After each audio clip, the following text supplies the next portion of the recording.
and I want to welcome everyone to this afternoon's Ask-A-Lite Live webinar. I'm David Porter, member of the Ask-A-Lite Executive and the facilitator for this session. For this afternoon's webinar, I'm going to turn it over to Chuck Woody Ogo from Turnitin, who will be introducing today's presenters. So Chuck, take it away. Thank you so much, David. I hope everyone can hear me loud and clear.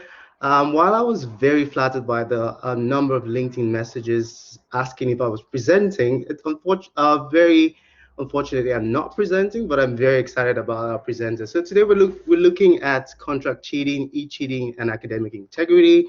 We're going to look at practical approaches to ensuring digital equity. And with us today, or who will be presenting in this session is Professor Kath Ellis of University of New South Wales, popularly known for her work in contract cheating, and Dr. Jasmine Thomas, who's also a big name in University of Southern Queensland, also looking at around e-cheating and contract cheating. Like David has pointed out, we're going to be recording this call. Questions can be posted in the chat forum, and we'll respond to the questions at the end of the session. I'd like to now hand over to Professor Kath Ellis, who's going to be leading the presentation, and later on, Dr. Jasmine Thomas will also present on the topic as well. Thank you. Over to you, Kath. Thanks, Chuck. I'm not sure if you want to just take the screen off there for a moment, David, but I'm just going to speak to camera before I share my screen.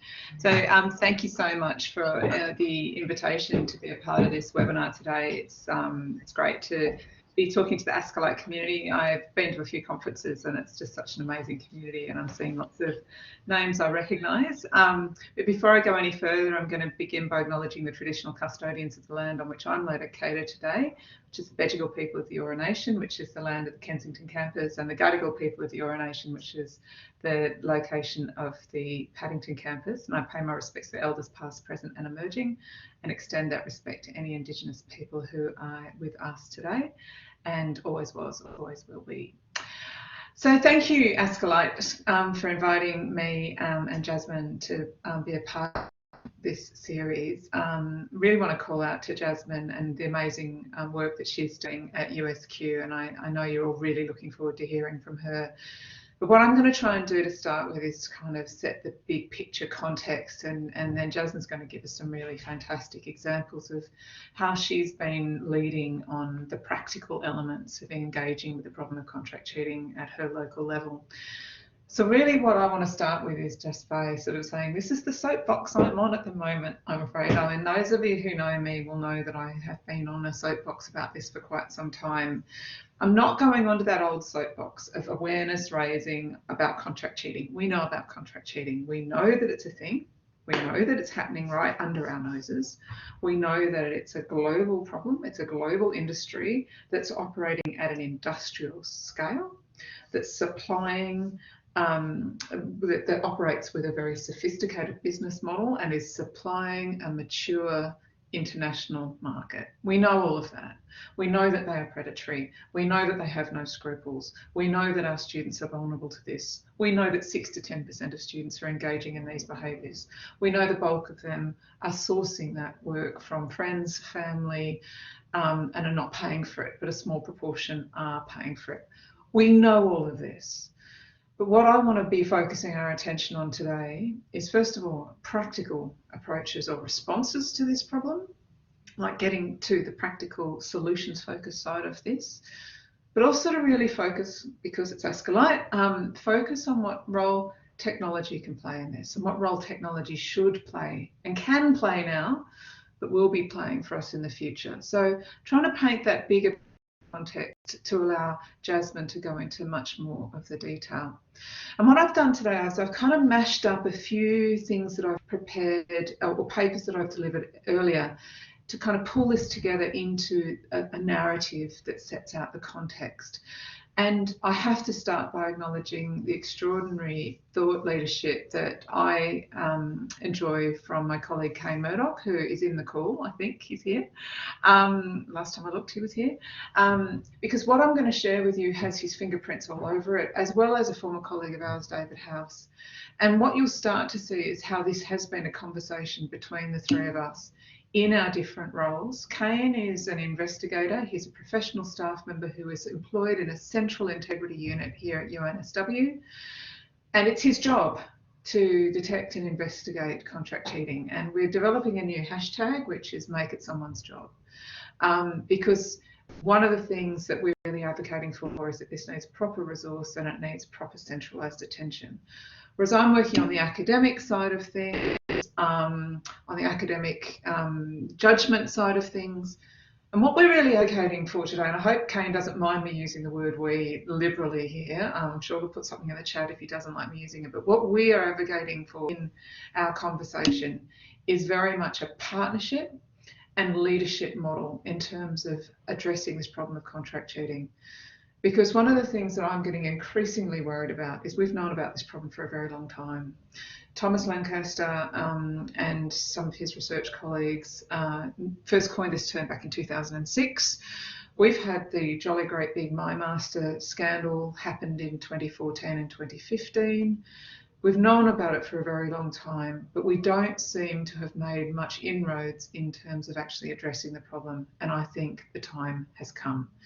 We've known about this for too long. It's a persistent problem. It's a wicked problem, but we need to do something about it. And the thing that I want to share with you today is that we can do things and we should do things. So what I'm going to do is I'm going to share my screen now, and Chucks, perhaps you could give me a verbal indication that I've got this sorted out correctly when I've got it up. Which I'm hoping will come up anytime soon.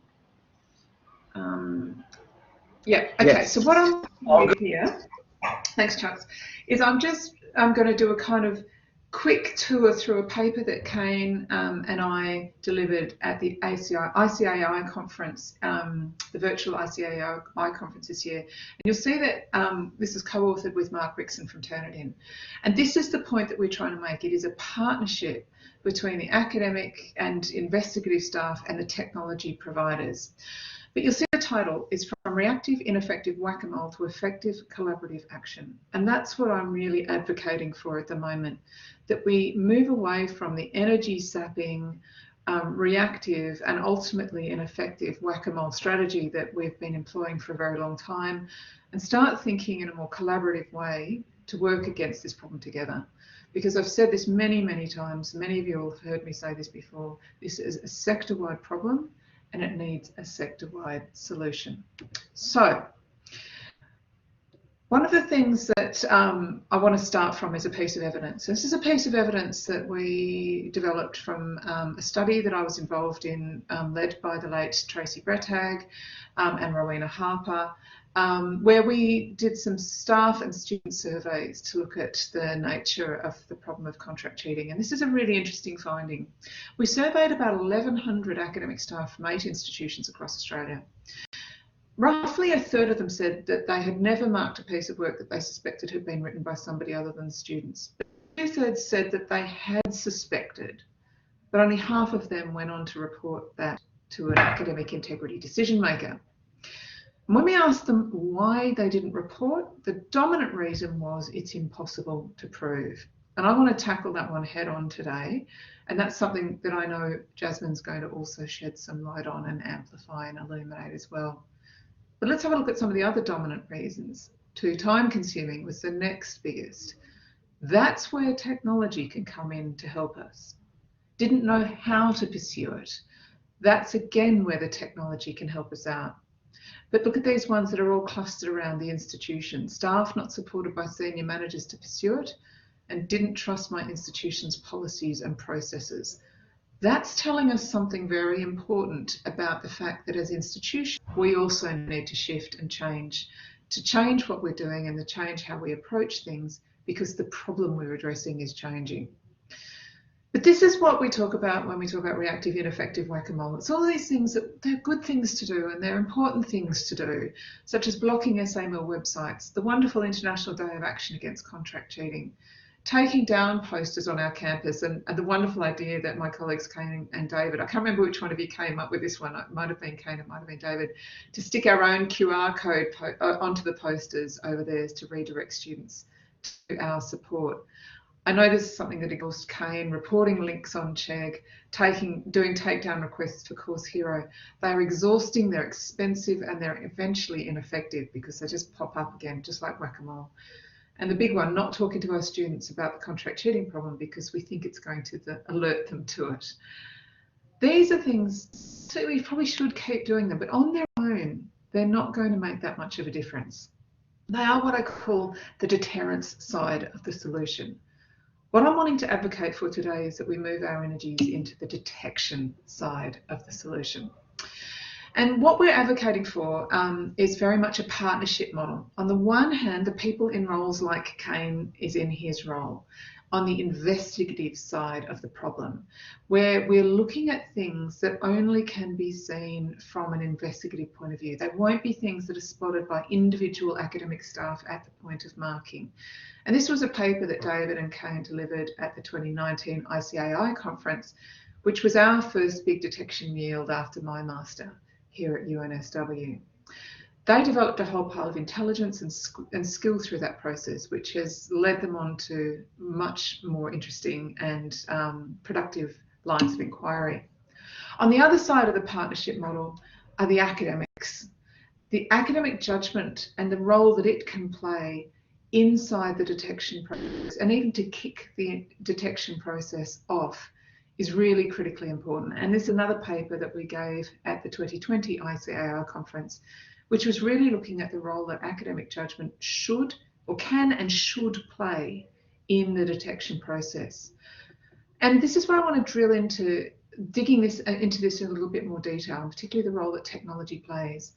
Because really what we're looking at here is, if you like, a business flow or a business process of how we get from suspicion to evidence. And really there's sort of three main players in the game, and this is what they often tend to look like. There's the marker, who really is often the point of suspicion, the investigator, that can be people in Kane's role and people in my sort of role as an academic integrity officer.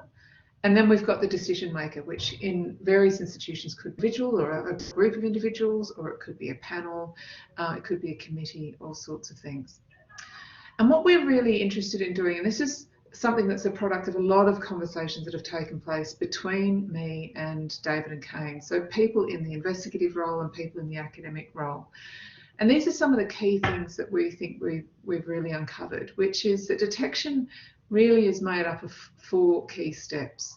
Suspicion, that then moves on to investigation, that then arrives at a determination. And I like thinking about a successful determination as not producing false negatives and not producing false positives.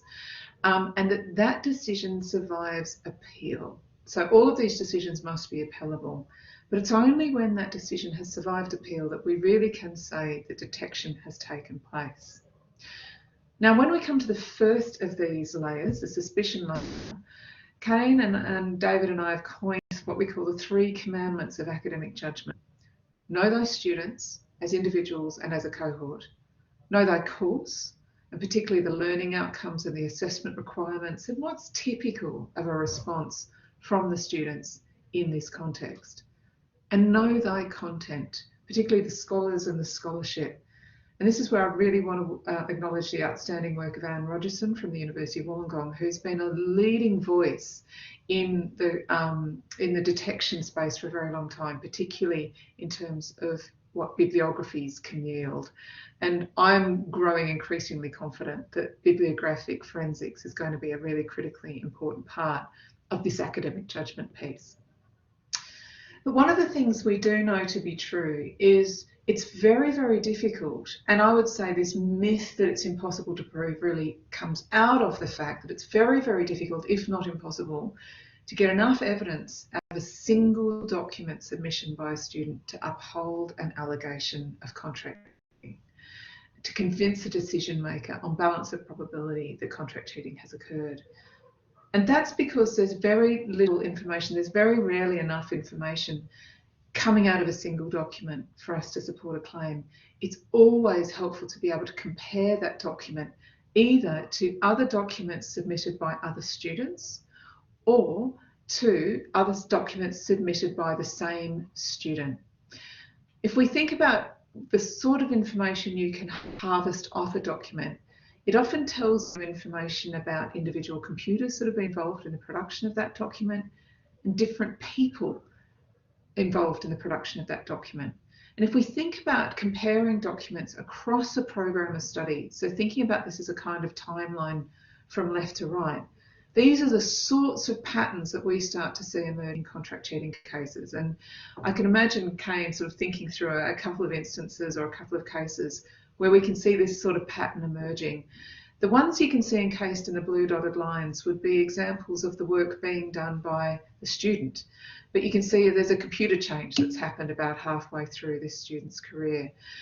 What we can see here is a consistency that the document was last modified by the same person and by the same two computers, but they were created by different documents. And this could tell a story of a student who comes to university and tries to do the work on their own, perhaps gets to a pinch point in their career and resorts to contract cheating, gets away with it, goes back to doing their own work, but then again uses contract cheating again in the future when they are getting desperate, and then eventually slips into contract cheating all the time. And we might even notice that the contract cheating providers then start outsourcing the work to other providers as well, and other people's fingerprints, unbeknownst to the student, can start to turn up on the student's documents. The point I'm making here is that it's important to be able to compare documents to each other.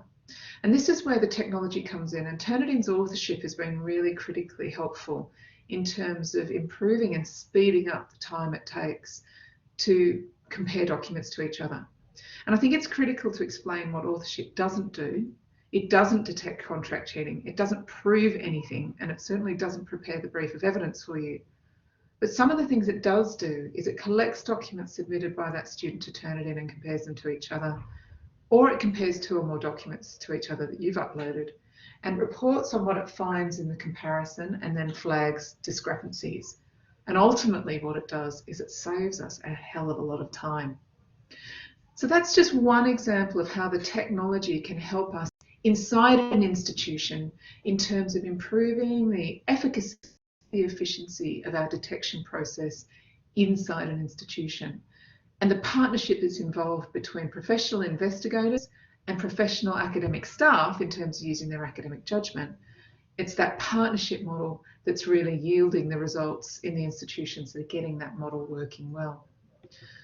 But one of the things I'm keen for us to start to explore is how we can start to share what we're learning and work collaboratively with each other across the sector, not just from one university to another, but across a whole sector of universities working together in partnership to share information and to share the load.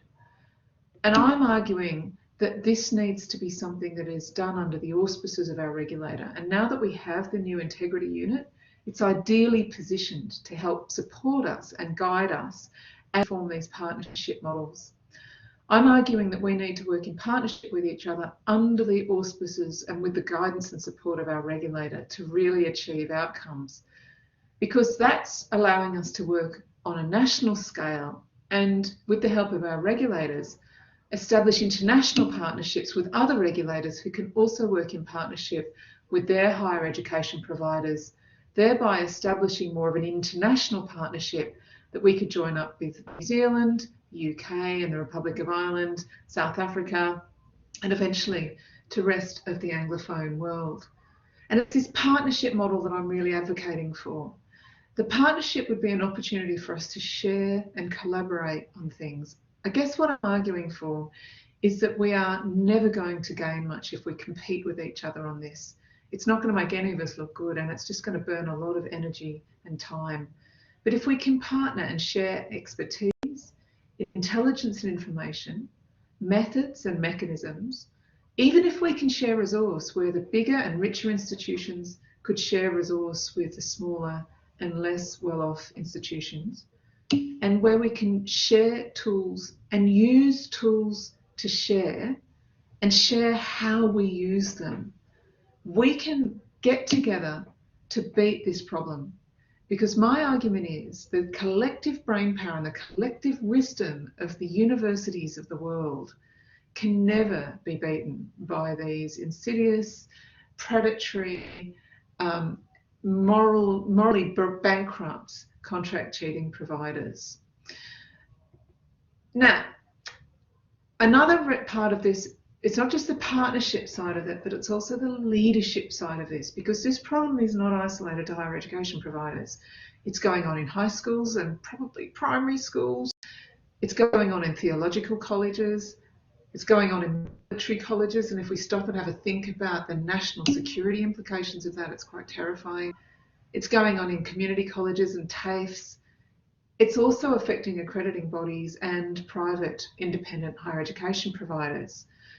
And just as we need to provide them with leadership, so do our regulators. If you think about what those organisations are regulated by, it's organisations like these. And I've chosen New South Wales or Australian examples, but there'd be an equivalent elsewhere as well. We can't realistically expect these regulatory or accrediting or overseeing bodies to be able to provide the support and guidance that somebody like TEXA can with its integrity unit. So I'm arguing for a model of leadership and partnership where we work in partnership with each other. And one of the reasons why working with a regulatory agency is important, and this is a big point that Kane makes, is that the auspices of our regulatory agencies help us to share information without breaching privacy. As soon as we start breaching privacy, we've dropped all sorts of balls, including procedural fairness, and the regulators can help us with that. And so it's this partnership and leadership model that I'm really advocating for. But there's a lot of arrows flying around here on this map, and it's a bit mind-boggling. So I guess this is the last piece of the puzzle. We need technology to help us out, and this is where organisations and outfits like Turnitin can really help, because of the way that they connect us, even without us having to be connected. There are risks and limitations to the use of solutions like Turnitin, with opportunities as well.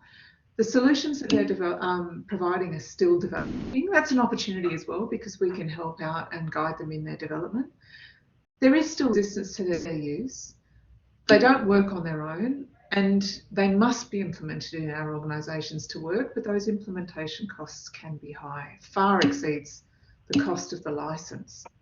But sitting alongside these are some homegrown and local solutions that are being built, and I know of a few of them around the country and around the world that are being developed. But if we don't join up and partner with each other, there are risks and limitations here. That different institutions are spending a lot of time and energy reinventing the wheel, that too many of them are developing these tools, but they're flying blind. They don't really know the nature of the problem they're tackling. And everybody, in a time of COVID especially, is dealing with constrained resource. The old adage that 10 people working together will always achieve more than one person competing against the other 9 has never been truer than it is now. We will gain much, much more if we collaborate than if we compete. So the technology part of this is critically important. And that's why I'm advocating for solutions that are scalable, probative, transferable, and that smash the business model of the contracting providers. This is how we get away from the reactive, ineffective whack-a-mole. But we can only smash their business model if we take the time to discover and understand the business models at work. So the thing that I'm really championing at the moment is we think of this as a jigsaw that we're all trying to solve. And some of us have only got one piece, some of us might have a corner piece, some of us may have no pieces at all. But we're always going to achieve more if we try to solve this jigsaw puzzle together and to see what pieces we've got, whether they click together, whether they're the same piece as each other. And slowly, together, we can fill in the picture, which is how we solve the problem of contract cheating. So that's it from me. Chucks, do you want me to pass back to you, or do you want me to pass straight on to Jasmine? Just for time, we'll just pass straight to Jasmine. Straight on. Jasmine. Great. Thank you, Chuck. I'll just need my slides put up. David, if you're able to do that. But just before those arrive, my reputation in this field is clearly nowhere near Kath's, but this is a relatively, this is a new position for me, but my background has been in privacy law and then working in higher education for quite a while. I like to joke that finally my PhD in ethics actually comes in handy. But I also just really want to thank Kath because she's been a fantastic guide for us in sort of redeveloping our policy and dealing with some particular incidents that we have. So thank you, Kath. But I'll sort of pick up on the themes that Kath was talking about technology being quite useful. And I also just want to provide an overview of what USQ is doing in this space. So I'll just take you through our online exams and current approach, our policy changes, and how, you know, certain sections, certain wording has helped us to deal with contract cheating cases, our educative approach, and then our detection and penalties that we have as well. So as everyone went through last year with COVID, everything went online, and USQ being a predominantly online and distance provider, it wasn't quite the struggle I think that some universities had, but it was still a major change to remove paper-based exams and replace them with alternate forms of assessment. So that sort of included a take-home exam that was all online, or the quiz function within Moodle. So our student support team was absolutely on the ball. There was a lot of messaging around how students can prepare. We had messaging around academic integrity, and there was 24/7 support available to students during this exam period. But obviously there is no silver bullet, and we still experienced cheating and some issues, as all universities do.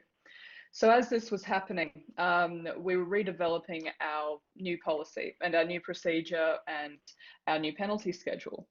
And some of the major changes that we went through and we have built on is, the first major one is we're taking a very educative approach to this. So our duty as a university is we're here to educate staff and students on how to deal with academic integrity and how to deal with matters of misconduct.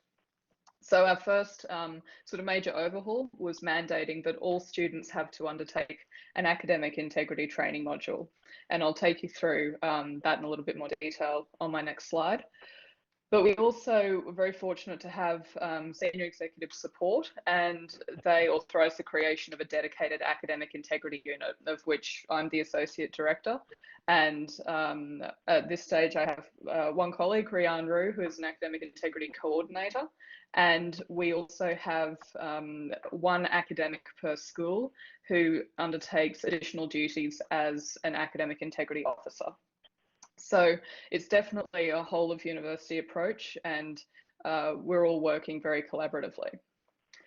So all allegations as well come from the academic integrity unit, which provides us with the opportunity to ensure that procedural fairness is followed, to make sure that there's consistency across disciplines. And it also separates the decision making, obviously. So our decision making now comes from the head of school, and then it can be moved up to the associate dean. So to take you through our educative approach, this is for both staff and students.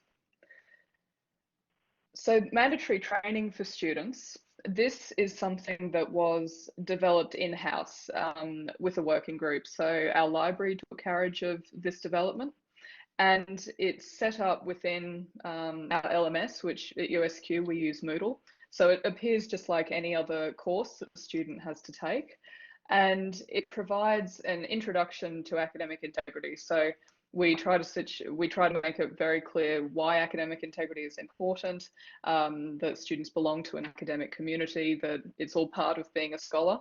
And then we go through all our new policy definitions, the consequences, assignment preparation, copyright and referencing, and then direct the students to various support that we have in different areas across the university. So they might be struggling, they might not know who to turn to. So we have a central student support who can refer to wellbeing or to library or to any type of support like that.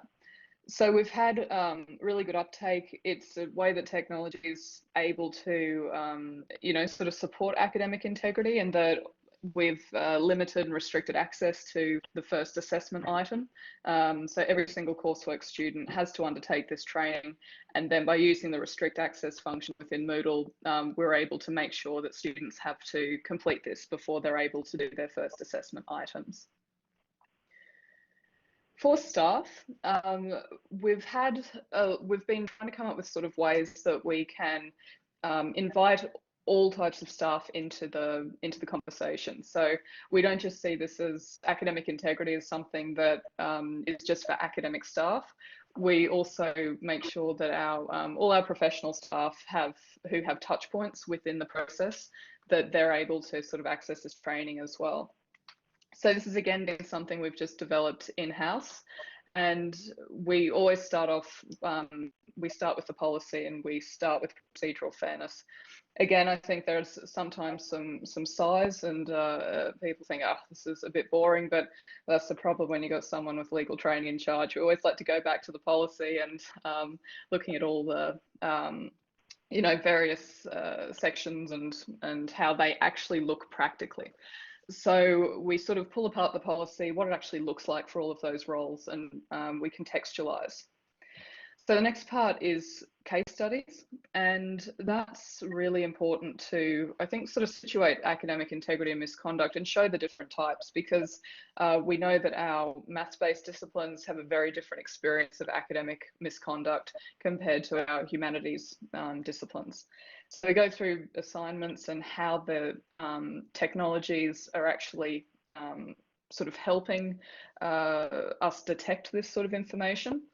So we'll go through some Turnitin reports, we'll have a look at some authorship investigate reports, and also just some of our in-house technical data that we've collected, like IP addresses and VPNs and that type of thing. We also have gone through, and we'll be doing a lot more sort of role plays and interviews, because we found that the interview is so crucial to having, sort of to helping us build our cases. And obviously it provides the students with their right of response. So it's really important that we get that right. And as an academic integrity unit, we're here to help the academic integrity officers who often conduct those interviews. We'll provide them with a sort of brief, we'll summarise the evidence, and then we'll provide them with questions that they can ask as well. We also then like to end with a student, for this training day, we like to end with a student perspective panel. So trying to actually get some students along who are willing to talk about this. But when we can't do that, we like to get the professional staff and support staff who actually are frontline, and they deal with the students, you know, when they are at their most stressed, when they're at their most vulnerable, and our student guild as well, just to share that perspective of what this actually looks like for the student, because depending on where you are in the process, sometimes it can be easy to forget that this is a student going through this and this is actually their experience. Another thing we've found particularly helpful is SharePoint, which I'm sure that every university is you know, using if you've got Microsoft. And this has been something that has been sort of advertised through internal newsletters, used at, you know, every opportunity really, and we divide it up into education, prevention, detection, and then reporting and processing.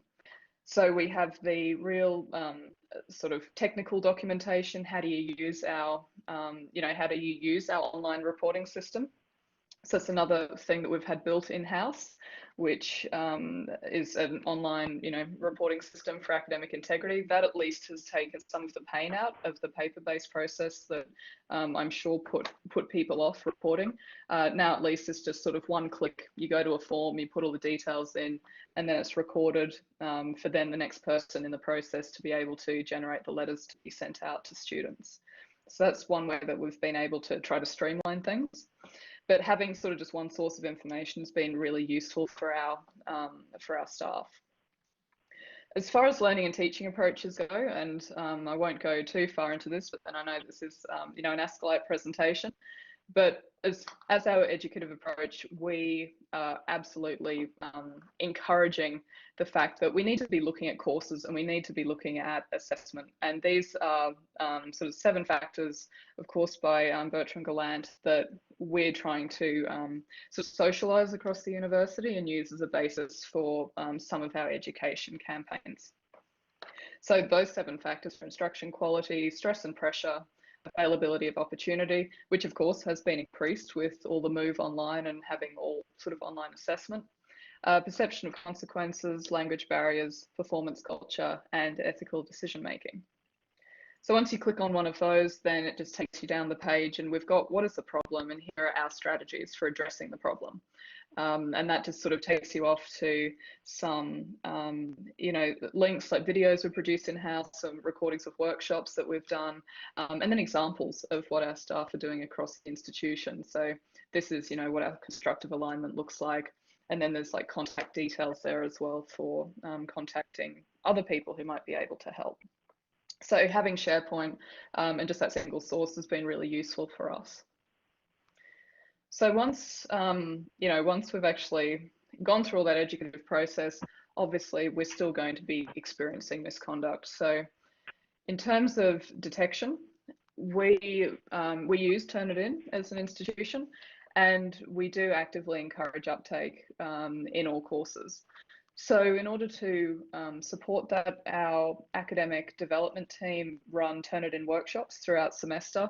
And that's really focused on, again, that educative approach. How can you use Turnitin for feedback? How can you use it so the student, Kath earlier said, and in the chat, I noticed that we were talking about students keeping drafts of their work.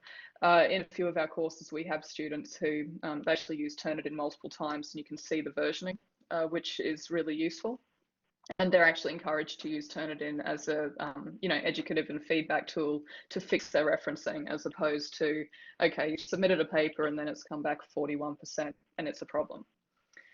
We also use the Authorship Investigate module, which is an add-on to pay for and get additional licensing for. That's something that we just use as an academic integrity unit. So we see ourselves as sort of the strategic point for academic integrity for the university, and to make sure there's a sort of connected approach to academic integrity, that everyone's doing the same, there's consistency. So we maintain those licenses in our unit. And how we use that is it will provide you with, you know, a number of students that you should actually, you know, you should look at like high risk students, but we've found that we use it more when we get markers coming to us, we get lecturers coming to us, and they have a concern, they have a gut feel, they might think, oh, I'm just not too sure, that, you know, something looks wrong, but I'm just not sure. So authorship at least can provide us a little bit more of that automation of looking at all the metadata, which is really useful. And that's actually another thing that we've done too. We've tried to mandate as best as possible that Word documents are submitted rather than PDFs, as we just find it a bit easier at this point for us to go through that metadata. So as I said, the integrity unit here, we provide support for lecturers with sort of one-off concerns. Sometimes they might sense that, you know, is there actually a contract cheating problem within our course? So we're able to not only use Turnitin, but also use a sort of in-house solution that sort of gathers all the data. It sort of aggregates all of the data from Moodle for us, so that we can check things like IP addresses, VPNs, and that sort of is the technology and the data, I guess, that we're finding really useful in our contract cheating cases. So we always go back to the actual assessment item as our main piece of evidence, but by being able to get factors out of Moodle, such as, you know, what IP address was this submitted from, are there actually, you know, 10 different students who are all at the same IP address, however we know they don't all live in the same location. It just gives us that jumping point that we're able to do more investigation. And some other things, for example, with our online exams, we can easily then see multiple like start and stop times, and it's all about building a narrative on each of these students in each of these cases. So one of these things alone, it doesn't really mean anything, just because potentially there's a different name within the author field in Word. That's easily explained away. Just because two students use the same IP address, again, maybe they just live together. But once you look at the IP address and then you see that they started and ended at the same time, and then you see that they also were completing questions at the same time, that's how we start to sort of build that narrative. So we do, predominantly as the integrity unit, we try to spot the contract cheating, which I think we're probably fortunate in that we don't have huge numbers. This isn't something that's absolutely, overwhelming us or anything. But we find the plagiarism, that's more detected by lecturers and markers. But like Kath said, it's so important to have this community, and it's so important to have collaboration with your academic staff, with markers, with ICT. For example, our cybersecurity team have been absolutely fantastic with helping us gather this data, and a willingness to run these reports, identify when there are suspicious IPs being used, when there's VPN use is quite predominant. And one thing that was quite interesting with one of our cases that really sort of triggered us looking into it further was the VPNs weren't terminating in the student's home country when their excuse was, oh, well, no, I just use it to do my banking in my home country. It was actually terminating in Australia to look as though it had been submitted from Australia, when really it was an agent in Asia who was submitting it instead. So sort of some of the technologies that have been really helpful, and of course it's so important to work together as a university, and like I said, we're very fortunate at USQ to have the buy-in across the institution that this is sort of everyone's problem. This isn't just a marker, this isn't just a course problem, we all need to be looking at it. And so once we do detect, again, with our new penalty schedule and our update, we really distinguish between sort of the inexperienced student versus the sort of active intent to deceive. So we go between sort of category 1 is inadequate study skills, inexperienced student. The penalty for that is resubmission or warning. We'll also ensure that the students are connected to a learning advisor within the library to help them with their referencing. And category 2 is where there is significant plagiarism. There's deliberate deception, so where you get a student copying and pasting something from Wikipedia, but then they're putting it through a synonym generator, and it just reads incorrectly. One of my favorites was a constitutional law paper where they had to talk about the separation of powers, and instead the whole assignment was discussing the division of energy. So it's just also educating staff about like those little things. If it doesn't read right, then there's probably something not quite right going on. So that's everything from me. And I think that Chuck would like to talk about the Turnitin ebook that is available. Perfect. I'm happy to answer any questions after you're done. All right, perfect. Just before we get into questions, we thought we'd share with you that we've recently released this ebook on strategies and tactics for combating contract cheating. Here you learn about some tactics to do with contract cheating. We actually have this really cool interview with an SA Mill insider. And yeah, the book is available now. I think Janice is also going to, okay, David has actually posted a link to that. Feel free to download that and read. We're also open to getting your feedback with regards to some of the strategies we've highlighted in the ebook. And yeah, now we're going to move, because we have about 12 minutes. David, what's the protocol for the Q&A? I have been very engaged with the presenters. I haven't been looking at the chat, but I can see it is really, really busy. So yeah, the chat has been really busy, and we've had a few questions come up and a few comments that might be of interest. So one of the questions that came up early on, and I actually might ask Kane to speak to it because he seems to know about a bit about this. But the question was, what in referring to the metadata in documents, both Word and PDF documents particularly, where people purge metadata. Someone was asking, is there a way to actually track that? So, Kane, you had some insights into this. Can you flick your mic on and just give us a quick rundown on what the possibilities are there? Yeah, sure thing. So effectively, a Word document is a zip file. If you want to think about it, like the front end that you and I see when we type is effectively a user front to a set of zipped files. And inside that is XML data, which tells you things about a document.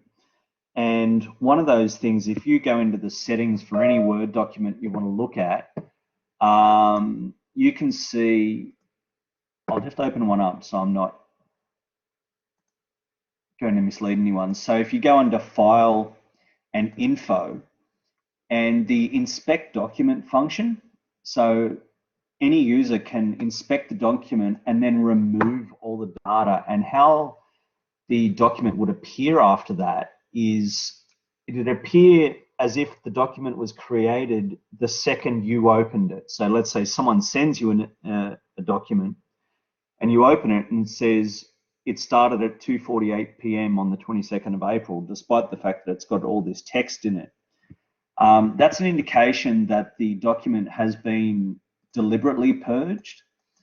I've heard whisperings that there are some jurisdictions in which Word data is automatically purged, but I've never seen any concrete evidence of that. And as I said in the chat, generally speaking, a student won't start out doing this. It's, you think about a reasonable kind of put yourself in a student's shoes, they start out trying to attempt things, and then it's once that effort fails for various reasons that they look for other options. And so the departure from the pattern should be the kind of overriding view that you have when you're looking at this data. How is this different from their existing patterns? What do their documents look like when they are identifiable as themselves? Like Joe Bloggs student creates document, last modifies a document, has a fair bit of time worked on it. It came from a particular software set. How would that differ from other documents which may have their own suspicions raised independently, say through an academic sniffing that there's something wrong? I hope that's helpful. Great, that does shed a little bit of light on it. It sounds a little bit technical, It is but technical, it does actually shed some light on that question. The other one of the other questions that came up, Shiona was asking what would be the role of Turnitin partnerships, particularly if not all institutions actually buy into Turnitin. And I think this was more, Shiona, you can clarify the question, but I think it was a little more around about privacy and student data and how that's treated or how that might be treated in these partnership arrangements. Shiona, do you want to speak more to that? This was a question from early on. Oh, thanks. I was just wondering, I just thought Turnitin has all of this metadata in this gigantic, pool or lake or whatever this data, and you would presumably be able to see authorship that is common across institutions and potentially, flag ghostwriters who are serving more than one institution. Do you know what I mean? Like matching kind of data across institutions, but whether or not that's something that's out of reach. But yeah, you'd think that there'd be some hotspots there potentially in the data that you have. Can I speak to that, Dave? Because that's precisely where I'm going with my thinking, right? Shona, if we were to discover probative evidence and even have students admit that, yes, a document with a particular set of characteristics and a particular set of document properties was produced by a contract cheating author, and then that information with its very similar document with very similar characteristics and the same document properties turns up at QUT, Wouldn't it be great if you didn't have to do all of that investigative work and we could just say to you that we have discovered that this is probative evidence, you should consider it to be probative too. And that's the sort of thing that potentially, I mean, we'd have to think through all the privacy and all of the confidentiality and data sharing and all of that sort of stuff. But wouldn't it be good if we could then start to pool information nationally via our regulatory body? I mean, I think this is probably something that TECS would have to have oversight of, but Turnitin or an equivalent kind of set of tools could give us the mechanism for doing the sharing. Wouldn't it be good as soon as a paper like that turns up at QUT, it could be flagged as this has been found to have been probative evidence at another university, this needs investigation. I think that would be brilliant.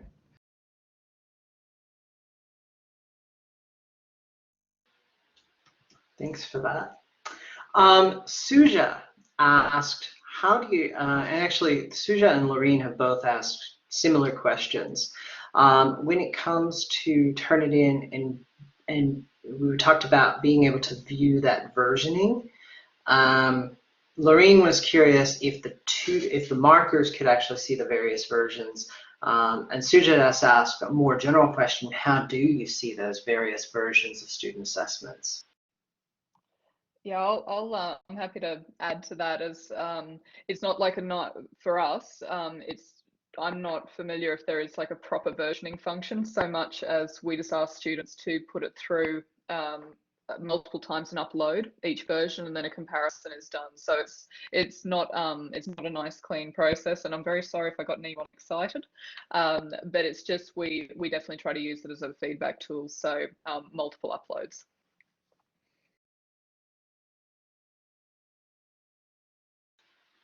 Thanks for that, Jasmine.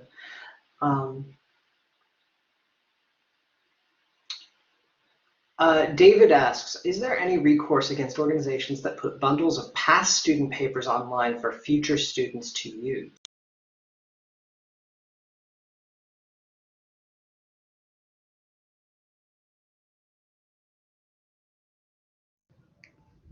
One of the things that I think we've got to be really better at communicating to our students about is that the contract cheating providers, the commercial contract cheating providers, are hungry for copy. They'll do anything they can to get copy. And I don't know if you guys saw the story that was recently in the Australian and before that the Times Higher. That some work that 3 scholars in the United States, Kane can talk to this probably much better than I can because he actually understands it better than I can. I do.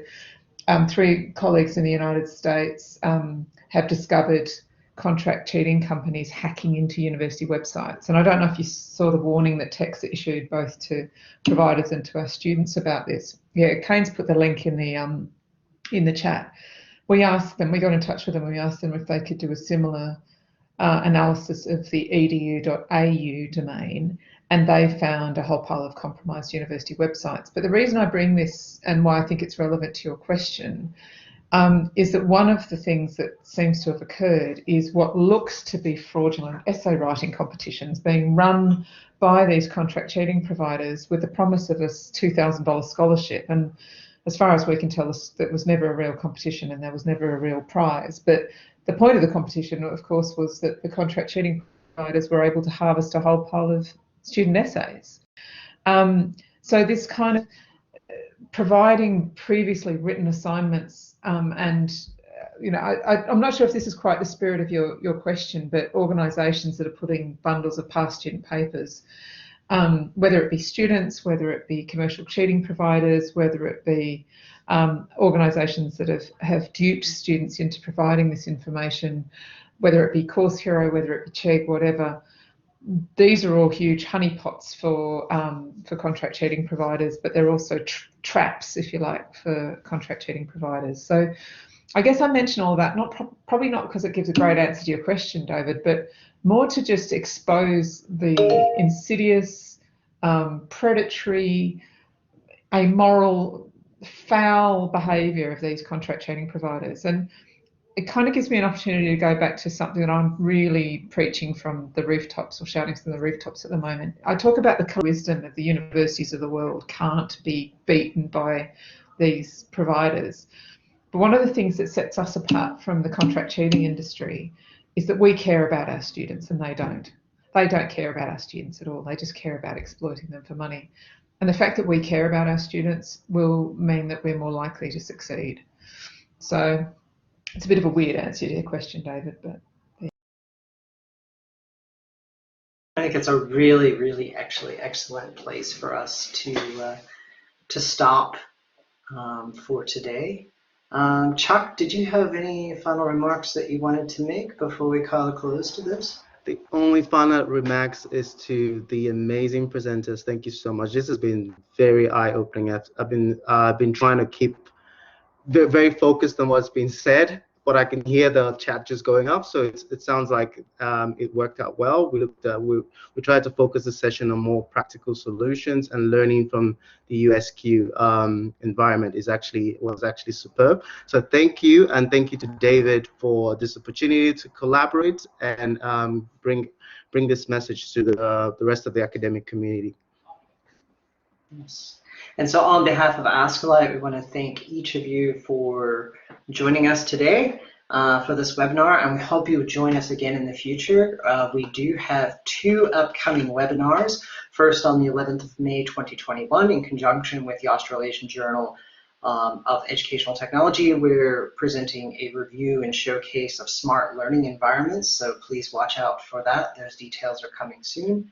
And then later on the 2nd of June, we have part 2 of the Ascolite Turnitin co-sponsored sessions. And that presentation, e-cheating and assessment security, best practices for upholding academic integrity in a digital world, will feature Anne Rogerson, who was referenced today, as well as Phil Dawson from Deakin. So we hope you can join us for that. And with that, we want to thank you for coming along, and have a great rest of the afternoon.